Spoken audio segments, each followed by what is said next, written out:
Yes, this is Bobby Davis. I'll be covering Luke 16 tonight, and I'll be covering the parable of the shrewd manager. Uh, I've had quite a few of those, and the rich man and Lazarus. So I'm going to lead off in verse 5. Start reading there. And by the way, I'm using uh, NIV Bible. Um, So that's what I'm using to give as far as giving you a reference. I've got quite a few Bibles. I use different ones to kind of get a better idea of what I'm reading. Sometimes I got study Bibles too. But anyway, that's what I'm using tonight. So verse 5, and just to set this up real quick here, the rich man calls the manager in the office. I don't know if it was the office back then, but anyway, calls him in, and he wasn't happy with them. And the the manager had just fallen short, not taking care, of the business. Um, and the rich man called him in to terminate him, and he told him that. And the manager was sitting there thinking, "What am I going to do? You know, I'm not strong enough to dig, like with a shovel or do any digging or anything like that. Too proudful to go begging for anything. So he just couldn't think of what he could do. So I'm going to lead off here with verse 5.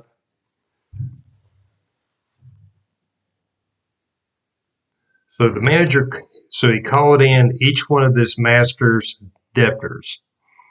He asked the first, "How much do you owe my master?" 900 gallons of olive oil, he replied.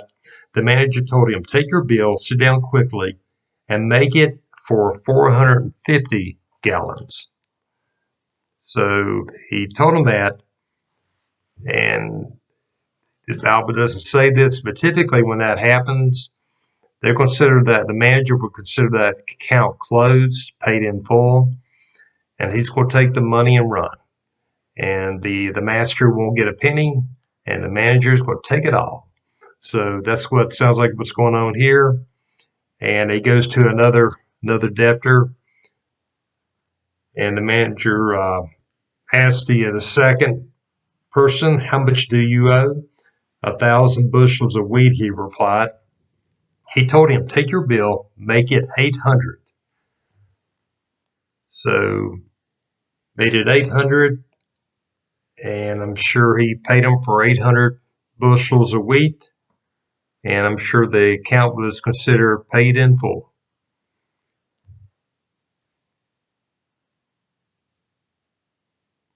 So the moral to the story is, and reason why the parable that Jesus was telling everyone. In verse 10, it says, "Whoever can be trusted with little can also be trusted with much. And whoever is dishonest with very little will be dishonest with much." So if you have not been trustworthy in handling worldly wealth, who will trust you with true riches? And he's referring to the true riches that come from heaven and that are in heaven. If you have not been trustworthy with someone else's property, who will give you property over your own? No one can serve two masters. Either you will hate one and love the other, or you will be devoted to the one and despise the other. You cannot serve both God and money. So in verse 14, the Pharisees who loved money, they heard all this, and they were sneering at Jesus. He said to them, "You are the ones who justify yourselves in the eyes of others, but God knows your hearts. What what people value highly is detestable in God's sight." So things that we value highly in this world, God despises. A lot of times it's our wealth, things that we have, our house, you know, money, all the above.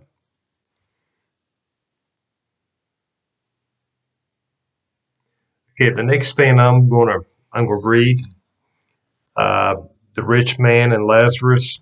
Uh, this one here is an eye opener of hell and heaven.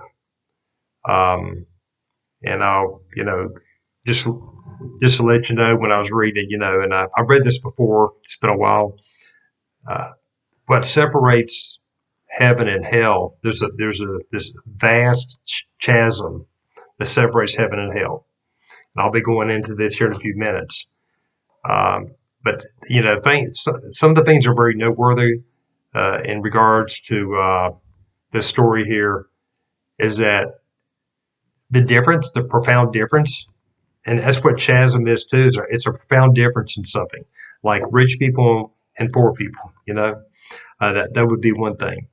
But here it would be heaven and hell. The big difference there, and the chasm can also be, it could be a big divide separating heaven and hell too. So I don't know, other than what I read here in the Bible. But I'll start reading here in verse 19. There was a rich man who was dressed in purple and fine linen, and he lived in luxury every day. At his gate was laid a beggar named Lazarus. He was covered in sores, longing to eat what fell from the rich man's table.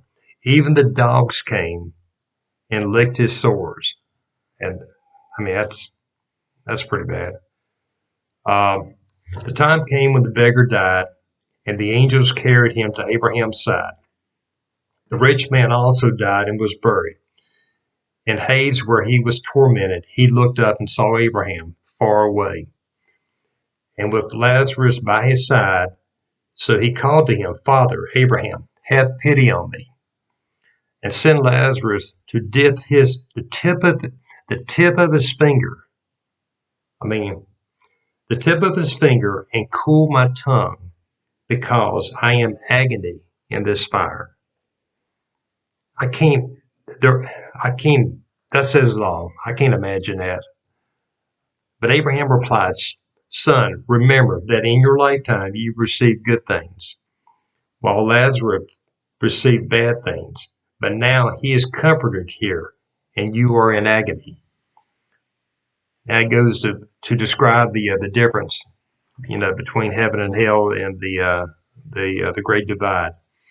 And besides all this, between us and you, there's a great chasm.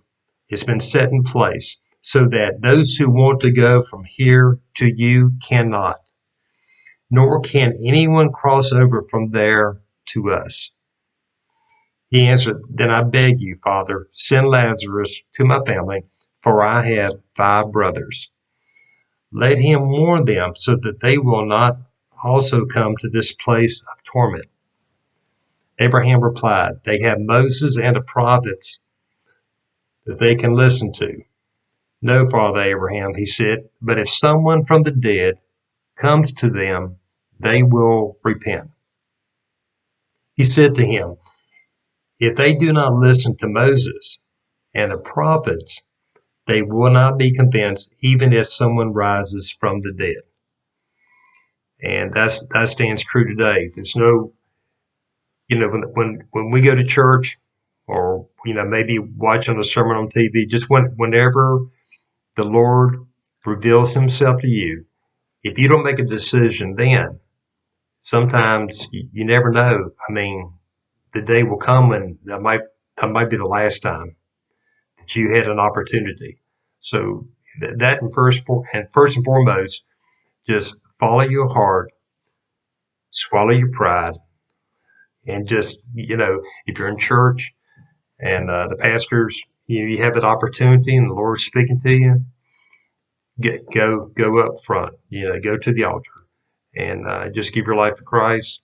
And for those of us that have, I got saved when I was 13, so those of us have been, been Christians for some time. I got saved once again a long time ago.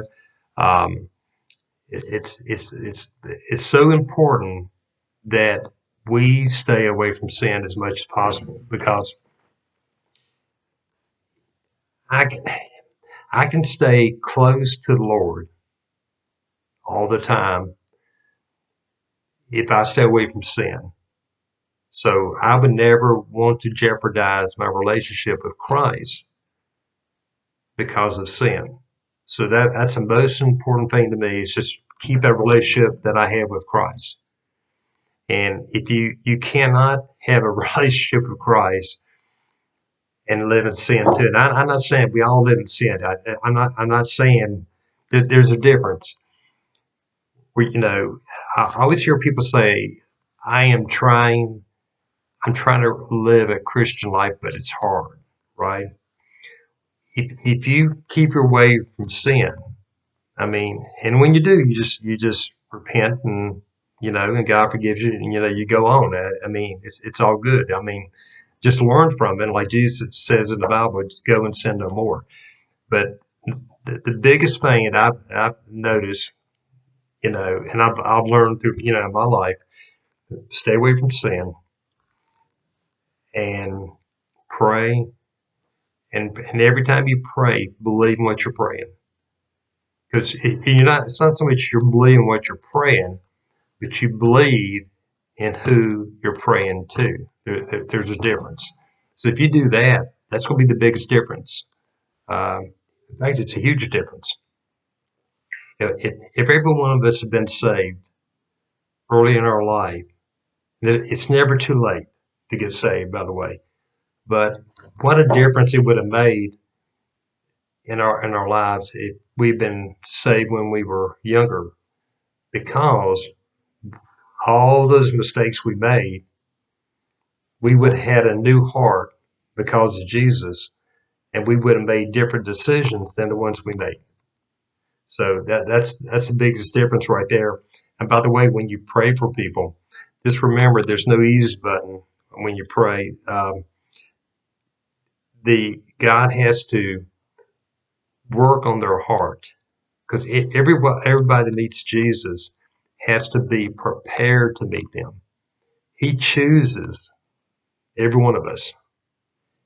And when he chooses us, in order for us to meet him, he has to prepare our heart, but we have to humble ourselves to him. So just remember that when you're praying, it's not going to happen. The things don't happen overnight. Sometimes they do, but normally they don't. You just have to be patient, believe in the process. Every company I've ever worked for, they have a process. Well, God's got a process, and his is perfect. Ours might be faster, but his will last forever. That's the biggest difference, where we might have to do it over and over again before we learn. So just bear all that in mind, and I appreciate everybody listening, and I wish everybody the best, and I'll be doing this again next month. Talk to you later. Bye-bye.